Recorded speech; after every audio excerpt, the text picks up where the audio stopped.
Olá, pessoal! A gente está começando aqui mais um episódio do Detetives da Saúde, o podcast da revista Saúde da Editora Abril. Meu nome é Thaís Manarini e eu vou conduzir o bate-papo de hoje. Antes de a gente abrir essa conversa, é bom frisar que a qualidade do som está um pouquinho diferente, né? Porque a gente está gravando por Skype e não no estúdio. Tá todo mundo em casa, né? Como aconselham as autoridades em saúde.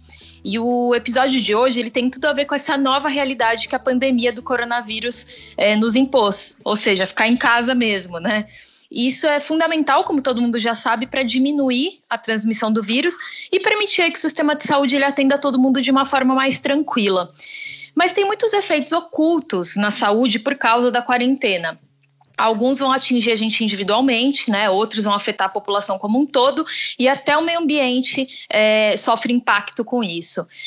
E tem de tudo, viu? Impacto negativo, impacto positivo. E é sobre eles que a gente vai conversar hoje. Quem está conectado aqui comigo é meu colega de redação, André Biernat. Oi, André. Thaís, tudo bom? Tudo bem, mas a estrela do episódio mesmo é o professor Paulo Saldiva, né? Ele é patologista, professor na Universidade de São Paulo, a USP, e especialista em saúde ambiental. Oi, professor Paulo. É um prazer estar aqui, um abraço para vocês e para todo mundo que estiver escutando a gente nesse momento. Perfeito, professor.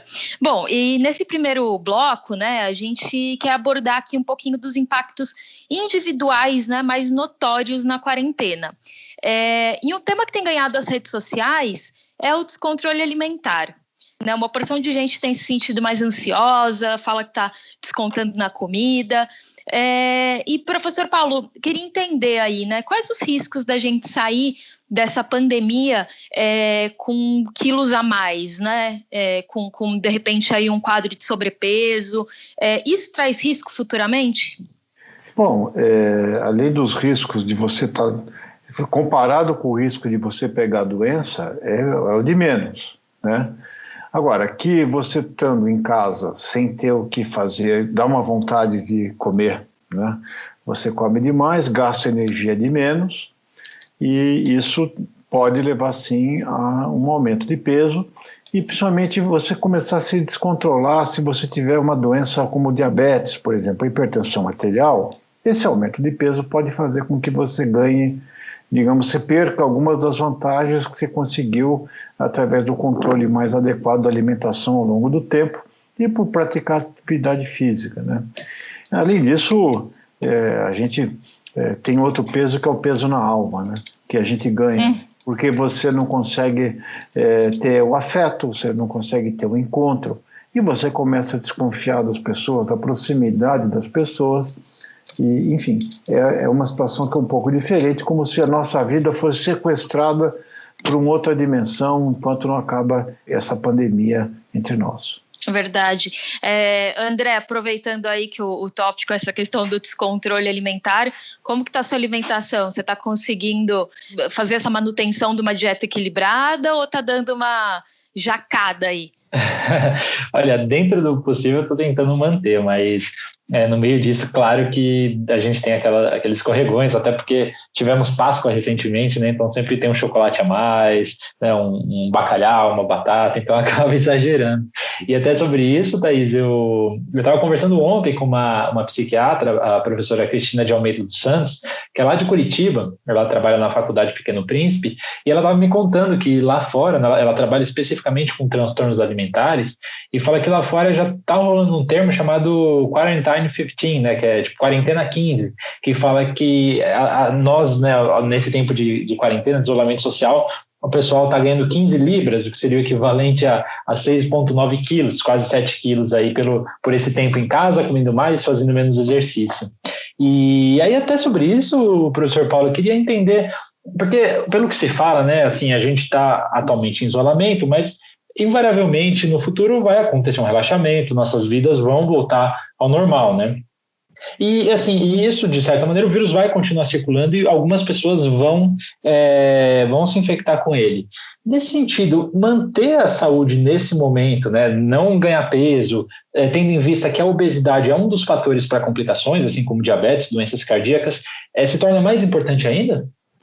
Sem dúvida, né? Porque eu tenho o duvidoso privilégio de ver as pessoas que morrem de coronavírus, porque eu faço autópsias todos os dias dos pacientes internados no HC, né? E um dos fatores importantes de risco para nós, pelo que a gente está vendo na nossa população, são pessoas com sobrepeso. Quer dizer, os indivíduos abaixo de 60 anos, o aumento do peso corporal é um fator de risco. E por quê? A obesidade, né, o acúmulo de células gordurosas, não é simplesmente você acumular alimentos. A célula gordurosa, ela secreta algumas proteínas que promovem inflamação. Então, se você tiver com sobrepeso, se você for medir provas clínicas de inflamação, todos os seus marcadores vão estar aumentados. Além disso, a célula gordurosa ela tem um antagonismo periférico com a insulina. Isso vai fazer com que a gente tenha uma espécie de... O homem de peso pode ser um grande deflagrador do diabetes do tipo 2, o diabetes do adulto. E mais, a falta do exercício regular, aquela sensação que todo mundo tem depois de fazer um exercício de bem-estar, são algumas, você tem uma série de hormônios que são secretados a partir do músculo exercitado, que tem um potencial anti-inflamatório muito importante. Então, a prática regular do exercício que a gente deixou de fazer é como se a gente tivesse deixado de tomar um anti-inflamatório. Inflamação está associada a maior risco de contração da infecção pelo coronavírus. Então, existe toda uma dinâmica que vai, digamos, não só da obesidade do ponto de vista estética, mas seria importante que a gente conseguisse controlar o peso nesse período para diminuir a nossa vulnerabilidade. Perfeito. E, doutor Paulo, você tocou num assunto essencial, né, nessa questão da manutenção do peso, que é a prática de exercício. E muita gente está sentindo dificuldade em manter essa rotina ativa, né? Até porque não é só o exercício em si, a gente fala aquela caminhadinha para ir almoçar, para pegar o transporte público, enfim. Mas é hora de pensar fora da caixinha, manter uma rotina ativa em casa, arrumar maneiras para isso? Eu acho que sim, né? Porque você tem toda não é por falta de sites e lugares que ensinam como você desenvolve a partir da tua própria casa uma atividade física quando você não pode sair, né? Então, existem cursos, né, e gente voluntariado dando gratuitamente dicas de como você se exercita em casa. Eu, particularmente, não sinto isso, porque como eu tenho que ir todo dia ao Hospital das Clínicas, eu continuo indo com a minha bike, né? Mas a gente nota que as ruas estão vazias e todo mundo que praticava esporte ao ar livre está com receio de sair, né? Então, eu acho que dá para dar uma olhadinha na internet, porque também o mundo vai mudar, né? Eu acho que vai mudar a educação, a gente está mudando a forma de fazer jornalismo, eu acho que o mundo dos negócios vai mudar e a gente vai ver que novas habilidades, né? A nossa mente ela vai pegando o lado bom disso, vão trazer novas soluções e novas formas de conhecimento. Eu acho que os idosos vão aprender a usar mais rede social para terem suporte. Eu acho que a ciência, sem dúvida, a ciência vai progredir com novas formas de fazer vacina, novas formas de entender a biologia das doenças virais. E a gente também vai desenvolver novas formas de aproveitar um pouco esse monte de oportunidades que existem no mundo digital para estudar coisas e até para fazer exercício. Perfeito. E, professor, nesse sentido também de ficar em casa, o que também tem um componente emocional muito forte, né? Algumas pessoas acabam exagerando no consumo de bebidas alcoólicas. Qual que é o impacto que isso pode ter na saúde individual, né? E os outros estragos, né, que esse abuso de álcool traz, pensando num momento de isolamento, de quarentena como que a gente está vivendo?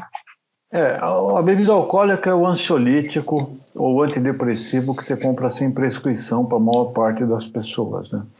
Então, perante o tédio, perante o medo, perante a insegurança, às vezes você usa uma bengala, uma muleta alcoólica. E além de você ter os evidentes prejuízos que o álcool produz, o álcool é carcinogênico, o álcool pode ter lesões hepáticas, tem lesões gástricas, ele está muito relacionado com violência intradomiciliar, né? Tem pessoas que bebem e ficam alegres e mais agradáveis, mas tem gente que vira bicho, né? E isso tem sido associado muito com o aumento dos casos de agressão, principalmente a mulheres e crianças, que tem sido relacionado nos boletins policiais.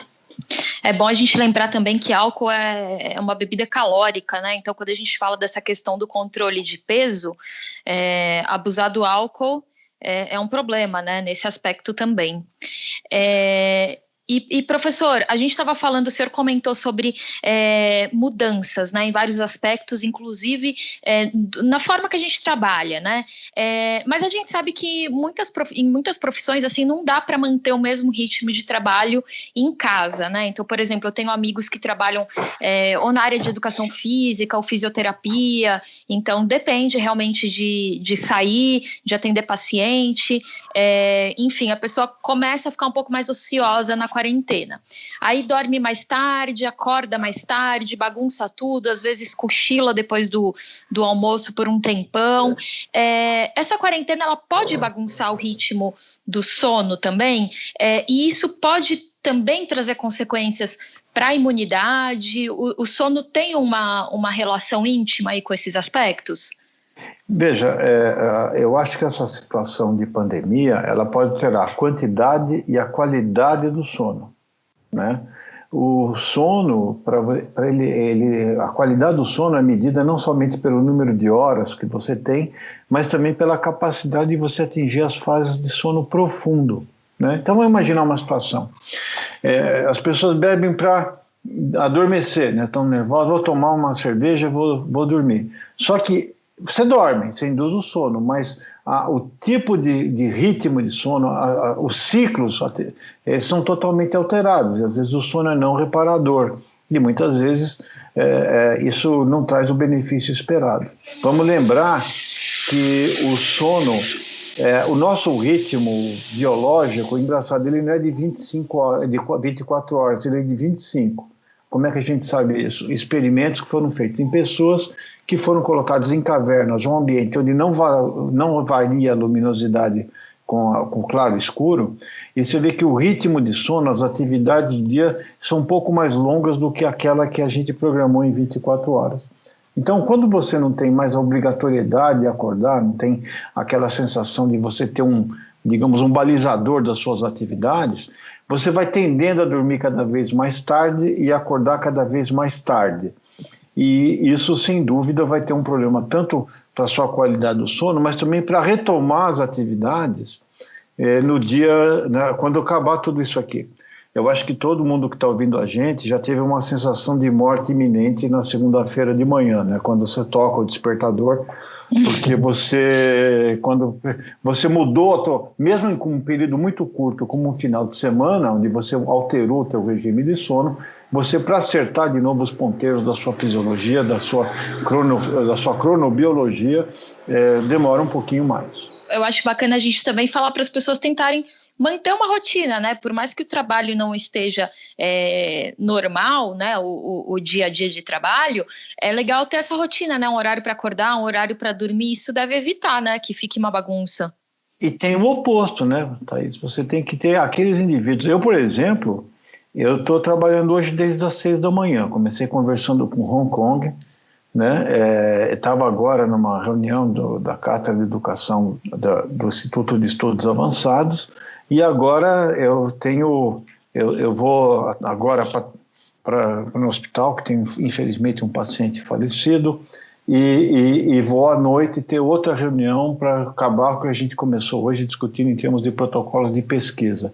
Então, se eu for ver bem, eu nunca trabalhei tanto na vida, seja presencialmente pela atividade médica que eu exerço, mas também pelas atividades que fazem, porque está todo mundo livre, então você acaba interagindo com muitas pessoas, fazendo reuniões com um grande número de pessoas. Então tem aqueles que, por força da característica da sua profissão, sentem o ócio, e outros que não conseguem pôr limite, porque você clica no computador, você está encontrando com outras coisas, outras pessoas. Você não tem nenhum intervalo entre as suas atividades que era de deslocamento, porque você faz tudo isso sentado, levando ainda mais o seu sedentarismo e a pressão psicológica de você toda hora estar mudando o canal dos seus interesses ou seus interlocutores. E, Thaís, isso que o professor Paulo citou, né? Eu estou fazendo uma reportagem para a próxima edição justamente sobre saúde mental. E, obviamente, né, estou ouvindo muito psiquiatra, muito psicólogo, psicanalista, e todo mundo, assim, quando eu falo, mas que dica que o senhor, a senhora dá para essa questão de manter a saúde mental nesse momento que a gente vive? E todo mundo sempre começa com a mesma frase: manter uma rotina, né, dentro do possível. Só que você pode se descontrolar nesse caminho. Ou você não consegue manter e vai para o desânimo, o ócio, bebida, irritabilidade, aquelas... Por outro lado, você pode trabalhar muito mais. Então, o home office, em algumas circunstâncias, como você não tem horário do almoço, você não sai com as pessoas, você fica sozinho, você e suas tarefas, você tem o risco de implantar no seu lobo frontal um capataz. Você não precisa ter ninguém, a não ser você mesmo, para se obrigar a fazer multitarefas durante o tempo todo. É verdade, até porque você está andando em casa, quando você vê, você já está de frente com o computador, né? Como o senhor comentou, é só ligar ali que você já está conectado e está trabalhando. E, de fato, para algumas profissões, o ritmo tá mais intenso até, né? Professor, outra coisa de ficar em casa, que a gente vê muito o pessoal comentando nas redes sociais mesmo, até recentemente na saúde a gente falou sobre vitamina D, né? E tem muito isso de que em casa você toma menos sol, pode ter uma diminuição mesmo nos níveis de vitamina D no organismo nesse momento. É importante ficar atento a isso, ou dar uma chegadinha na janela já resolve a situação? Pelo menos uns 30, 40 minutos de sol seriam fundamentais. E os dias estão bonitos, né? Quer dizer, caiu a poluição, estamos vivendo agora um momento de secura do ar e estagnação da massa, sem ter aquele acúmulo de poluição correspondente, porque o trânsito diminuiu. Então, eu acho importante ter sim, porque para aqueles que estão nos ouvindo, né, a vitamina D, na realidade, era um produto da oxidação do tococalciferol da nossa pele, que vai depender da radiação solar, né? Então, falta de sol, você não consegue transformar esse, digamos, precursor em vitamina D. Então, e além, outro fator que vai fazer... O que acontece com isso? A vitamina D tem uma série de funções como antioxidante, mas ela é fundamental para você fixar o cálcio no osso. Se você também estiver sentado, sedentário, o osso é uma estrutura extremamente dinâmica que ele pode mudar sua densidade a partir do uso, da utilização. Então, se fosse possível combinar sol com exercício, você teria manter, principalmente para as pessoas de mais idade, que são aquelas que estão mais restritas ao confinamento, né, à quarentena, e que tem maior chance de ter osteoporose, seria importante, muito importante para manter a saúde para o futuro. E, professor, fechando esse primeiro bloco aí de saúde individual, né, a gente levantou vários pontos de alerta, né, e coisas que as pessoas devem ficar atentas ali para tentar manter a saúde nesse momento. Eu queria falar um pouco também de oportunidades, né? Será que esse momento pode também representar uma oportunidade para a gente se conhecer melhor, para cuidar mais da saúde, enfim, para buscar esse autoconhecimento que a gente tanto procura? Olha, eu não sei se a gente está conseguindo ir para o Tibete, né, e meditar e ter essa ideia, mas é possível que alguns consigam. E seria uma boa oportunidade, porque o ritmo que a gente vive numa cidade, né, ele às vezes impede que a gente tenha tempo para conversarmos com nós mesmos, né, para meditarmos, para fazer qualquer atividade de natureza espiritual ou pessoal. Mas também eu acho que é uma grande oportunidade de aprendizado. Você hoje tem possibilidades inúmeras de fazer cursos na sua casa, de elevar o espírito, de ver coisas que você normalmente não tem tempo para fazer. Então eu acho que, em geral, essas experiências mais traumáticas, elas modificam você para melhor. Eu acho que a criatividade humana, ela está expressa constitutivamente nesse número, enorme quantidade de neurônios que a gente tem em conexão, mas ela se aflora nos momentos de dificuldade. Então, eu acho que essa é uma chance da gente se reinventar, assim, tanto do ponto de vista do nosso autoconhecimento, como também aprender novas ferramentas que a gente não tinha tempo a exercitar devido à correria dos nossos dias.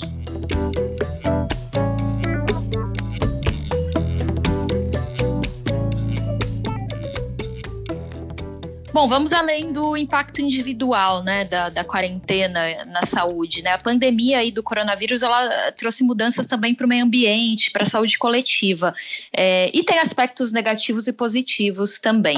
Vamos falar deles um pouquinho. Queria começar, professor, citando a questão da diminuição da poluição do ar. Tem estimativas aí de que a liberação de dióxido de nitrogênio caiu 25% na China, né? Aqui, pelo menos em São Paulo, a gente também tem visto o céu, parece que está mais bonito, mais limpo. Isso é realmente um efeito direto dessa quarentena, né? Ele é um efeito direto para mostrar uma coisa que a gente já sabia, que a maior fonte de poluição na nossa cidade é a mobilidade. Como as pessoas estão ficando em casa, você usa menos transporte individual, né? E também o transporte coletivo caiu, mostrando que é muito fácil reduzir poluição. Hoje nós estamos muito próximos dos padrões da Organização Mundial de Saúde como ideais para a qualidade do ar. E significa que aquela ideia de que nós estamos apostando em transporte individual, como a cidade dos Jetsons, né, que não vai ter congestionamento, e o poluente, quer dizer, veículos com motores cada vez mais limpos, indicam que a solução para reduzir a poluição é você reordenar a mobilidade através de transporte coletivo de baixa emissão, coisa que a gente não conseguiu implementar ainda no Brasil, mas com certeza colocaremos. E também eu acredito que esse vai ter um efeito sobre a mobilidade, porque muitas das atividades que hoje são feitas por home office vão continuar assim. Muitas empresas vão reduzir a necessidade de vinda de funcionários, uma vez que se adaptaram através de um curso forçado de manejo de instrumentos de comunicação, vão continuar dessa forma. Então, sem dúvida que há um benefício grande do ponto de vista da redução de mobilidade sobre a poluição do ar, e a redução da poluição do ar também reduz o estado inflamatório, somos todos expostos continuamente a poluentes que inflamam o pulmão, uma inflamação subclínica, e reduz também o risco, a nossa vulnerabilidade frente a um agente infeccioso. Por falar em poluição, natureza, enfim, meio ambiente, eu lembrei do caso dos 2 pandas em Hong Kong, né, que eles foram flagrados aí acasalando depois de 10 anos que eles viviam juntos. Nunca tinha acontecido, mas por causa do zoológico vazio, acho que eles se sentiram mais à vontade, né? E a gente está vendo também uma série de notícias sobre os animais tomando conta mais mesmo do ambiente, né? Ficando mais à vontade. Isso estou achando muito interessante também, né, professor? Pintou um clima pela privacidade, possivelmente, mas também o ruído, né? E o estresse, e todo mundo gritando para o panda, né? Quer dizer, essa é uma situação que mostra que a gente, de alguma forma, tem gente demais fazendo, quer dizer, você está expondo animais a um estresse. Você tem visto aves voltando para vários lugares, né? Isso tem sido descrito em vários lugares, porque as cidades ficaram e os seus arredores menos barulhentos, menos poluídos, e você não faz incursões humanas em territórios que deveriam de alguma forma ser conservados, livres da nossa influência. Isso aí, até com com as ruas mais vazias, né, com menos poluição, a gente vê também, aí falando das ruas vazias, na verdade, né, a gente vê também uma redução de acidentes e mortes no trânsito. Isso também está sendo constatado em diversos lugares, né, então, para ter uma ideia, aqui na Anhanguera e na Bandeirantes, né, num trecho ali de Campinas, o número de acidentes caiu 70%, né? Teresina registrou uma redução de mais de 80% nos acidentes também, e o mesmo índice foi visto em Porto Alegre. Isso também é um impacto direto, né, dessa quarentena, esse tipo de acidente, né? A gente vê essa proteção do motorista, né? E o senhor comentou que a realidade de trabalho talvez seja diferente mais para frente, então é possível que a gente continue vendo isso, né? dentro todo mundo fala um monte de... Olha, se tem uma epidemia também que tem nesse período de bobagem, né? Então o pessoal fica falando, não, se morre tanto de pneumonia, tanto de infarto, aqueles que negam a importância da pandemia. É lógico, você vai morrer de alguma coisa. Eu posso garantir, como patologista, que as pessoas morrem mesmo. Ninguém vai sobreviver para sempre. Mas, por exemplo, os acidentes de trânsito entram na categoria de causas preveníveis através de políticas públicas coletivas.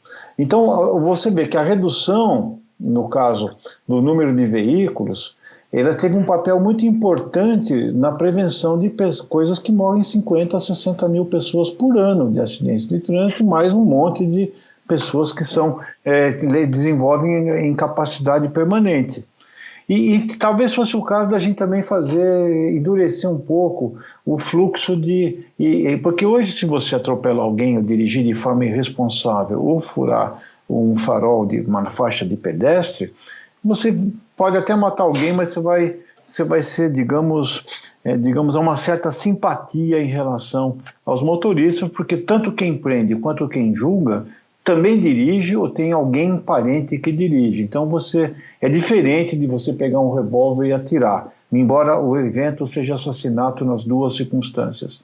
Então talvez a gente pudesse investir também, já que estamos investindo em prevenção à saúde, investir quantidades de dinheiro suficientes para reduzir a mortalidade no trânsito quanto a mortalidade por armas de fogo, que são duas causas que dependem exclusivamente de políticas públicas e não têm a mesma atenção ao longo dos períodos, porque não é uma pandemia, a gente convive com isso há muito tempo e banalizou a morte como se fosse uma consequência natural e um pagamento necessário para manter a cidade se movimentando. A gente mostrou nessa pandemia que é possível controlar isso. E professor, falando também sobre o controle de outras doenças infecto-contagiosas, né? Isso aconteceu, de certa maneira, pelo que eu me lembro, lá na pandemia de H1N1, né, em 2009, que é o maior cuidado com a higiene, então lavar mais as mãos, a etiqueta respiratória, né, sem usar as mãos, usando o braço ou com lenço, enfim, esses cuidados podem também se reverter nesse atual momento numa diminuição de outras doenças como gripe, como resfriado, diarreias? Então vamos lá, né? Isso tudo que parece novo para nós, as pandemias, né? Elas fazem parte da história da humanidade desde que o homem é homem, né? Várias pessoas morrendo com febre foram interpretadas à medida do conhecimento humano evoluísse, do conhecimento humano na época, ou como castigo de Deus, né?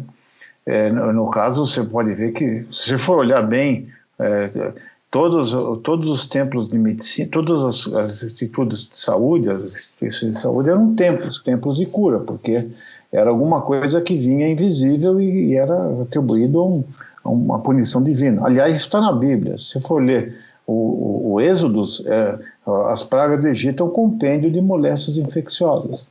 O que você vai ver depois é que quando você controla a peste, porque achavam que era o cheiro, né, mas era basicamente o lixo que acumulava o rato, onde tinha a Yersinia pestis e a pulga ou o carrapato que transmitia de uma pessoa para outra. Aumentou a população das cidades, aí veio a varíola, que era a primeira doença viral de transmissão direta. A pandemia seguinte foi varíola. Aí você consegue desenvolver um protovacina e aí veio o cólera.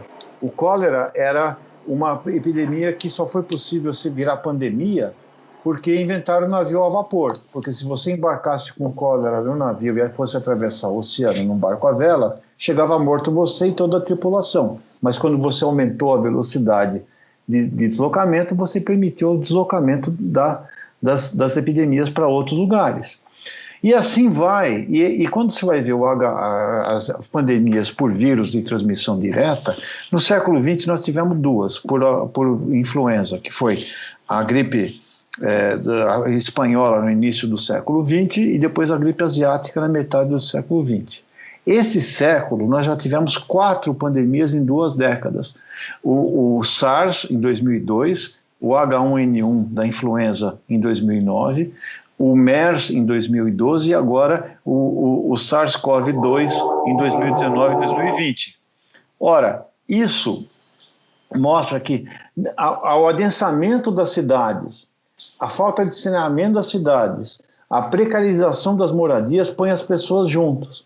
E a mobilidade global funciona porque nós somos os vetores, nós não dependemos do mosquito para transferir um vírus de transmissão individual, somos nós mesmos.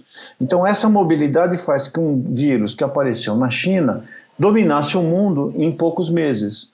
Ou seja, uma parte da mortalidade e das causas dessa pandemia não está no vírus ou na nossa vulnerabilidade. Está na forma como a gente organizou a nossa vida e como o mundo está organizado em cidades densamente povoadas e altamente móveis. Professor, a gente está falando muito de coronavírus, né? Obviamente, não tem como ser diferente, mas um dado que também tem assustado é a redução de atendimento para outros problemas de saúde, né? O Instituto do Coração de São Paulo parece que notou uma diminuição aí de 45% no atendimento de infartos, né? Quando você pega os dados de 2019, e eu queria saber se o senhor tem observado isso, né? Se esse pode ser um impacto, né, também negativo aí dessa pandemia, se as pessoas com outros problemas estão ficando mais em casa, estão evitando o hospital por medo, mas acabam então de repente piorando, né? Tendo uma complicação ali de um quadro já instalado. Isso é uma realidade durante uma pandemia? Bom, por enquanto a gente não tem... Deve começar a acontecer isso no momento que faltar leito de UTI para outras causas que não sejam infecciosas. O nosso sistema ainda não saturou, felizmente, mas se continuar o número crescente de internações que tem sobre, por exemplo, no nosso serviço, é possível que ele sature a partir da semana que vem. Então, aí, se você precisar... Então, o que a gente fez? Eu conheço melhor. Sabe o que é? Eu tenho ficado... Eu não tenho tido tempo de acompanhar a situação global, porque a gente entrou de cabeça disso dentro de um fronte, que é o HC, né? Que é o mundo. Nós estamos construindo agora, vamos aumentar as UTIs de 200 para 300 leitos, que vai ser maior, talvez uma das maiores, se não for a maior, é uma das maiores UTIs do mundo. E isso muda, sequestra a tua atenção para isso. Mas no caso dos infartos, o fato de você ficar em casa, não ter, digamos, atividade física extenuante e estar mais repousando, você talvez reduza de fato as doenças cardiovasculares. Mas vai sobrar câncer, vai sobrar outras doenças que vão ter seu curso natural. A gente fez o quê? A gente manteve a atividade dos outros institutos, mas é provável que cirurgias eletivas tenham sido retiradas também. Quer dizer, você está dando prioridade para aqueles casos que têm que ser resolvidos em curto espaço de tempo. Então, evidentemente haverá, é previsto, a gente não consegue quantificar ainda, mortes que não são devidas ao coronavírus, mas por causa da mudança, da demanda que o coronavírus colocou sobre o sistema de saúde, que, vamos analisar bem, ele já não era o melhor do mundo para atenção terciária, né? Nós temos um momento da saúde que o SUS funciona muito bem para atenção primária e secundária, mas se você ficar doente e precisar de um tratamento mais complexo, o sistema é subfinanciado e você não consegue dar vazão a toda a demanda, ou seja, no nosso país, você ser tratado de um câncer varia muito em função do CEP da sua moradia. Quer dizer, o CEP, o Código de Endereçamento Postal, para essas doenças é mais influente do que o teu código genético. Ou seja, tem regiões do país que não tem como lidar. E isso vai prejudicar um pouco o sistema que já está combalido. Então, eu acredito que vai sim, e está acontecendo em outros países, que o atendimento a outras causas de saúde que continuam vai ser um pouco prejudicado, e isso vai depender da infraestrutura existente pela demanda que o coronavírus colocou sobre todo o sistema de saúde.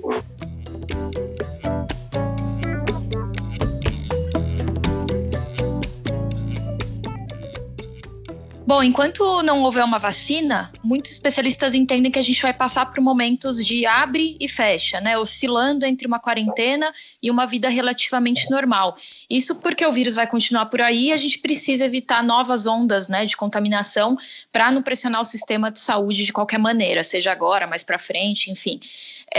Então vamos discutir aqui como manejar os impactos negativos do isolamento e também como a gente levar adiante esses efeitos positivos já observados até então.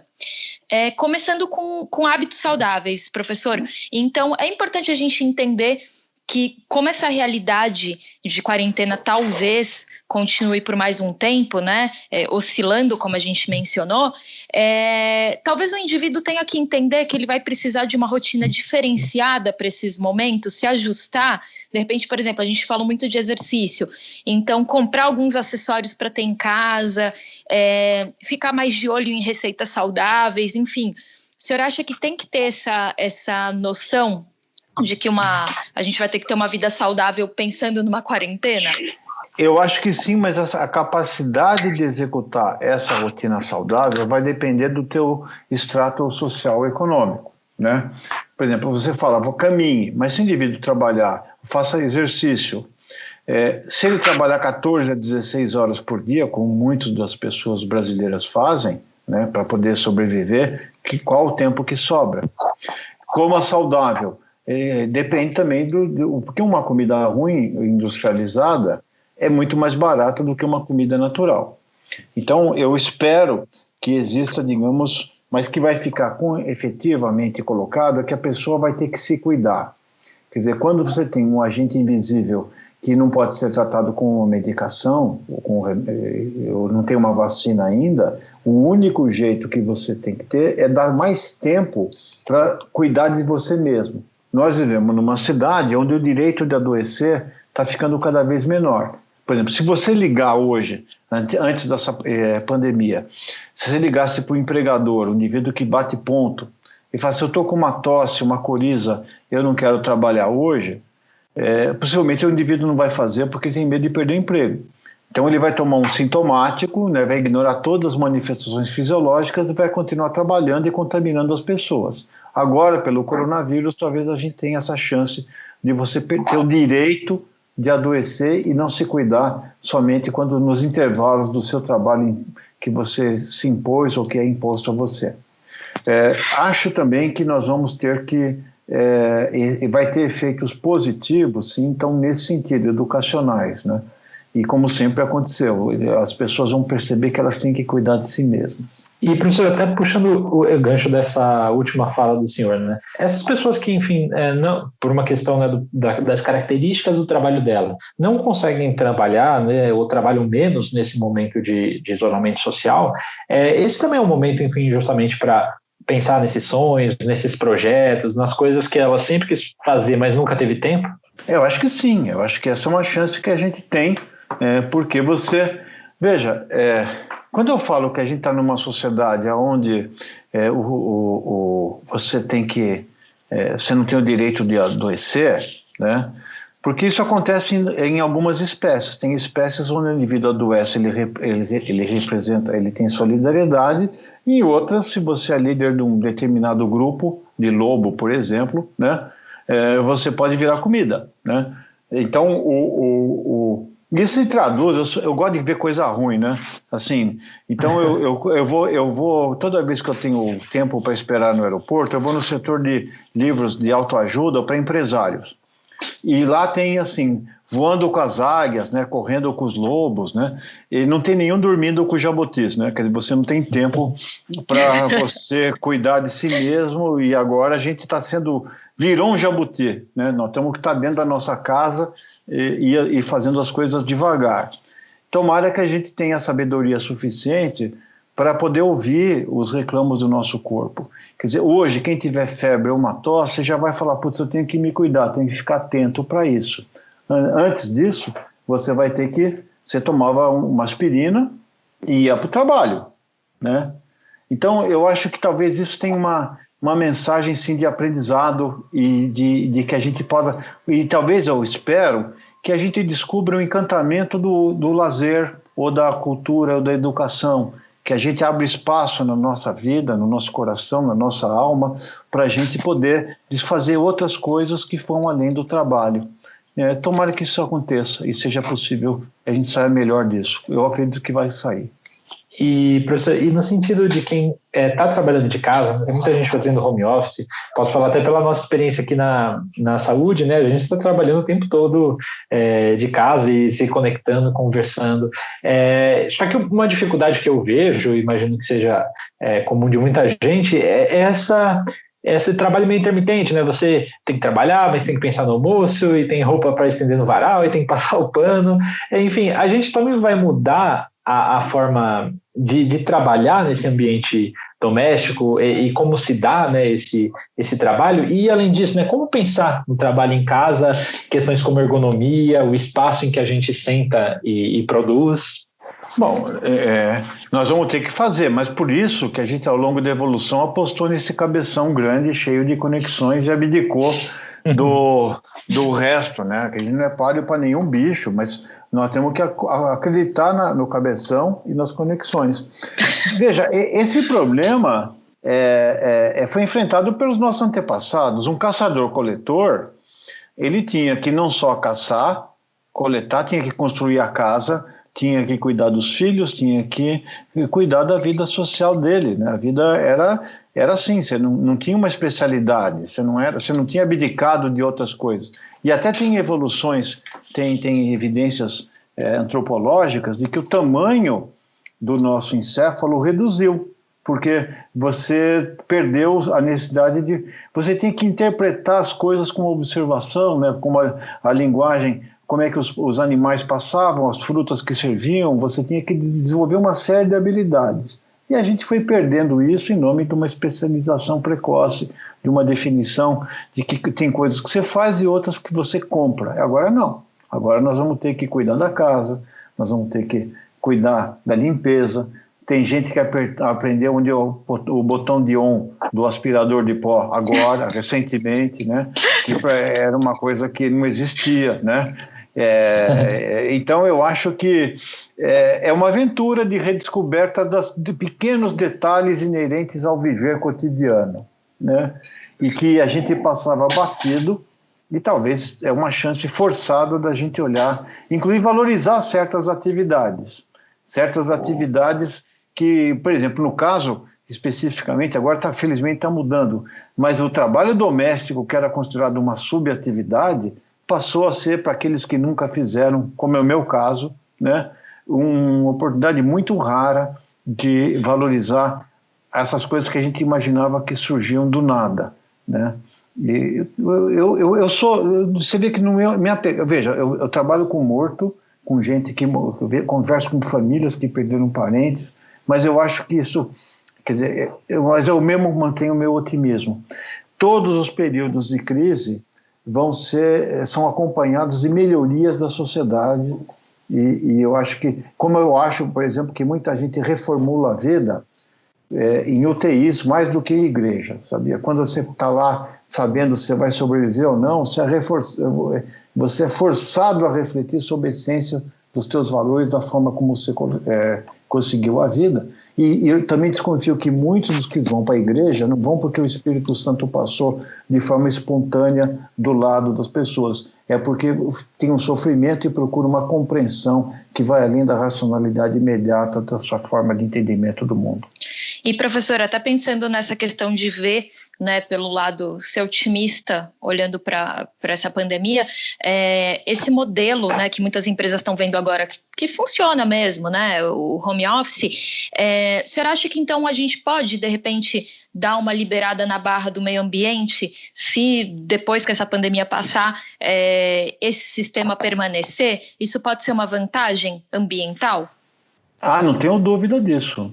Veja, eu acho que até por uma questão de custo, né, você pode dizer que a necessidade de pôr as pessoas no mesmo espaço e fazer reuniões e fazer aquela coisa não essencial vai ser talvez você controle o trabalho das pessoas não pelo ponto, ou pelo cumprimento de um horário fixo, mas pelas tarefas, né? Eu gostaria que esse aumento de lucratividade das atividades, né, para você não ter que ter um escritório tão grande, toda aquela história de vale transporte, tudo aquilo que vai sendo colocado em cima da empresa, ela possa ser traduzida num aumento de salário efetivo que chega para as pessoas. Eu acho que muitas pessoas mais antigas que não tinham, é o meu caso, né, que não sabiam mexer, fazer com uma teleconferência, ou usava, não tinha domínio das técnicas de produção digamos, de conteúdo, vão ser obrigados a fazê-lo, tendo que montar aulas para a Faculdade de Medicina por via à distância. Enfim, eu acho que, por exemplo, o rádio, né, e a própria televisão está mudando completamente com lives, né, com pessoas nas suas casas transmitindo. O rádio, eu vejo muitos programas de rádio que os radialistas estão tendo mesas de som na sua casa ou a partir de softwares de processamento de imagem, produzindo seus próprios conteúdos. Eu acho que o mundo vai dar um salto, sim. E eu espero que isso resulte num menor tempo de trabalho efetivo, né? Um ganho de tempo, e que isso possa ser utilizado em nosso benefício, em benefício da nossa cultura, da nossa capacidade de conviver com as pessoas que a gente ama, né? Que a gente tenha tempo de aprender, de continuar na aventura, eu acho que no encantamento do aprendizado, de cuidar de nós mesmos. Tomara que seja assim. E, professor, como isso vai mudar a prática da medicina? Porque a gente vê muita discussão sobre telemedicina, atendimento à distância, telesaúde, enfim. Você não acha que isso também é uma coisa que é pós-pandemia, né? Vai ajudar, por exemplo, a aumentar o acesso, desafogar o sistema de saúde? Como o senhor vê essa questão? Eu acho que a prática da medicina vai mudar muito. Então, por exemplo, vamos pegar um exemplo claro, você faz um exame físico que tem que ser feito pessoalmente, você pede exames e tal. Aí você vai numa outra consulta para você ver os exames e tomar conduta. Essa segunda já pode ser feita por telemedicina.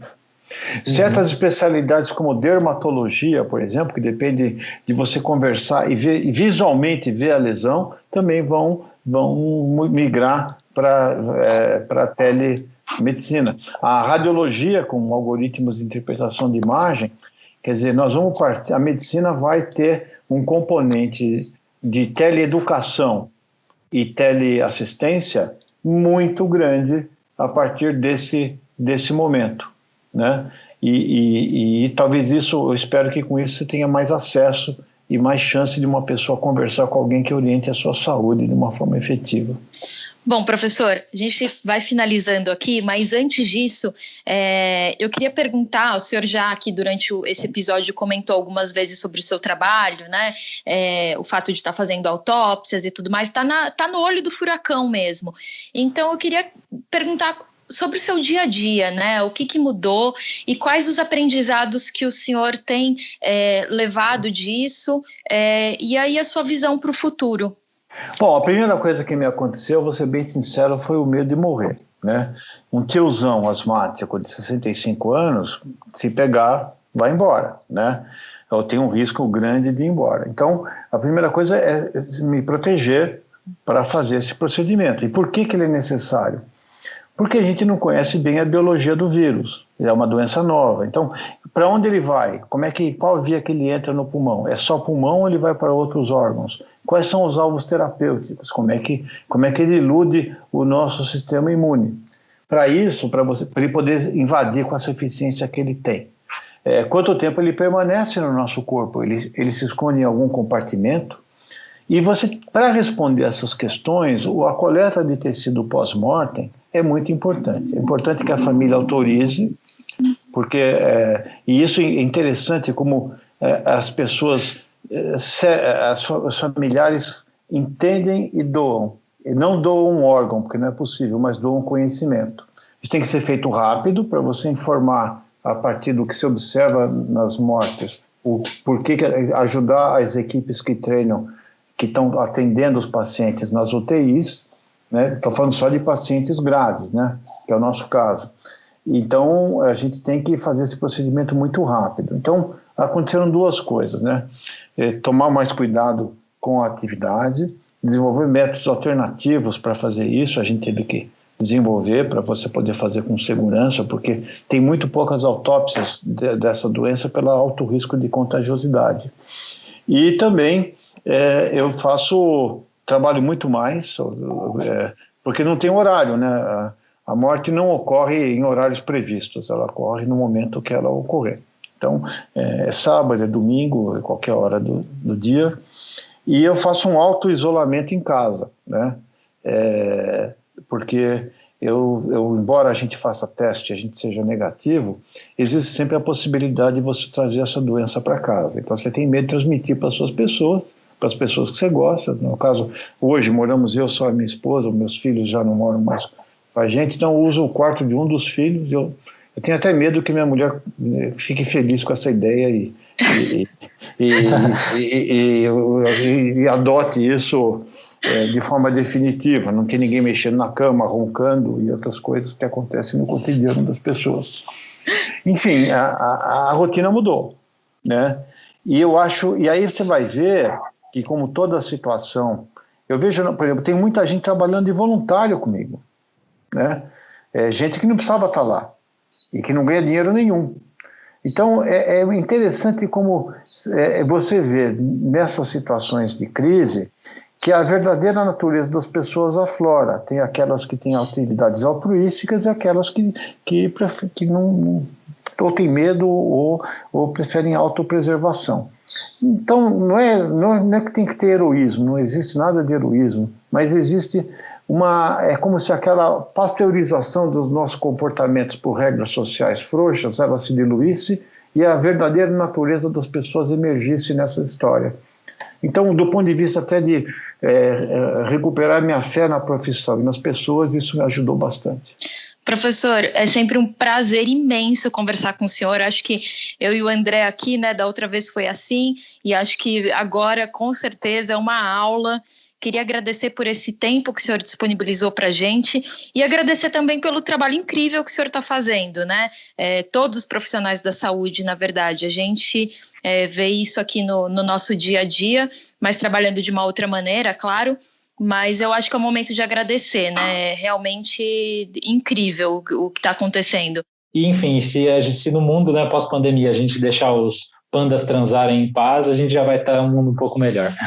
É um Tinder das febres, né? Então eu acho que isso vai dar, tomara que dê muito match por aí. Não, vamos ver, daí quando acabar a pandemia a gente faz um outro episódio só focando aí nas coisas boas, então, né, nos impactos positivos e quem sabe a gente traz aqui a notícia sobre o nascimento de um pandinha aí, né? Então vamos lá, daí é a famosa pandemia, né? Então vamos lá. Exatamente, tomara que seja essa pandemia depois, né?